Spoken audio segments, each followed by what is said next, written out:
Before the earth was caked with mud, there dwelt among the land a terrible clan of creatures so fearsome that men ran. The monsters grew, they swam, they flew, and time began to pass. The brood kind came to multiply, each stronger than the last. Flitting between sea and sky, their reach was ever known. When they turned to something new, they began to claim the vast. The beings crept among the plains, they swept across the swamps. Terrible beasts with no seen rival, they began to claim their throne. Comets are sometimes called dirty snowballs because they contain mostly ice and frozen gases like carbon dioxide with just a little bit of dust. Sometimes the gravitational pull of a passing star stirs up the comets in the Oort cloud, sending them flying toward the sun. And sometimes gravity from a planet can knock a comet in the Kuiper belt on its journey, falling inward toward the sun. The comet follows an elliptical path, moving faster and faster as it gets closer to the sun.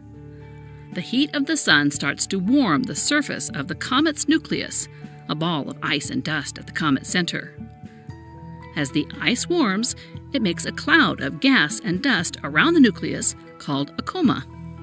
The gas and dust in the coma can escape into space, forming two tails. The dust tail is curvy because it falls behind the comet. The gas tail is straight because it points outward from the sun. Comets' nuclei have diameters of about 6 to 25 miles, but the tails can grow millions of miles long. Some comets show up just once, but more than 200 comets come back past the Earth at predictable times. Fiercely flowing forms they took, gargantuan in scale. Faceless bodies with glittering strands, with 4 prongs they were adorned.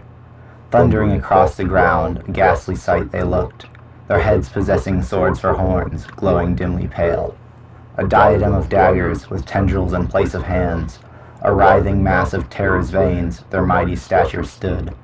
As they towered above mankind, their stance would ne'er stagger. When they rose, they moved the storms, for the race could soar. What we have now is an opportunity we must take. The comet you are all familiar with, one discovered in only the last 50 years, has begun to enter the inner solar system. The main body of Porphyrios appears to possess an irregularly dense layer of matter below its icy surface. We, as a company, will be one of the first private institutions ever to sample a small-scale celestial object. Cooperation with NASA-endorsed scientists has allowed us unrivaled access to engineering data crucial for space exploration.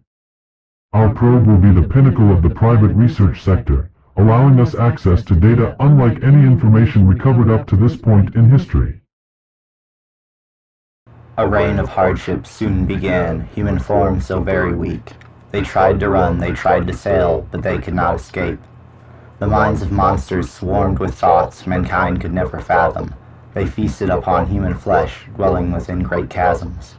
Out of darkness they drew their might, human efforts made to fail, for it was always during night human destiny was bleak. A hulking mass of murderous minds which humans ever fought. When men tried to resist their call, they did it all for naught. Tardigrades are small organisms related to arthropods, such as lobsters, crabs, spiders, centipedes, and all insects. While many species exist, all possess 4 pairs of legs. One fascinating ability of the tardigrade is to enter a coma-like state, known scientifically as TUN. The tardigrade, when deprived of water, begins to eject its internal fluids from the body into the surrounding environment. Then, through a series of bodily contractions, it shrivels into a small, husk-like object. Despite looking a shadow of its former self, this cyst is capable of withstanding extreme heat and cold, as well as being resistant to radiation and famine. Whenever conditions allow, the TUN will begin to absorb surrounding water. This process will reactivate the creature, allowing it to go about its ways of life once more.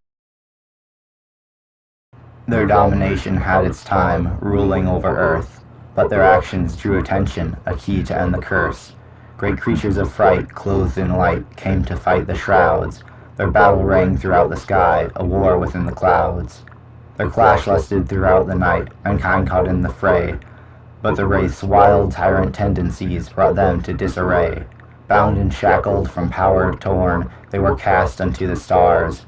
Their hearts still burned with raging hate, the vengeance of the scorned.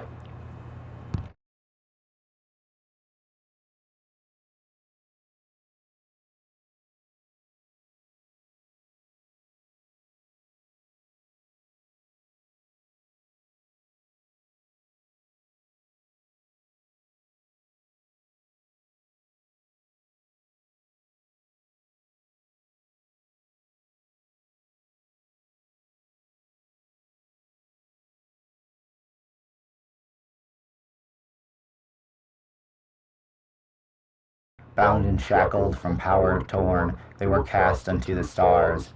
Their hearts still burned with raging hate, the vengeance of the scorned.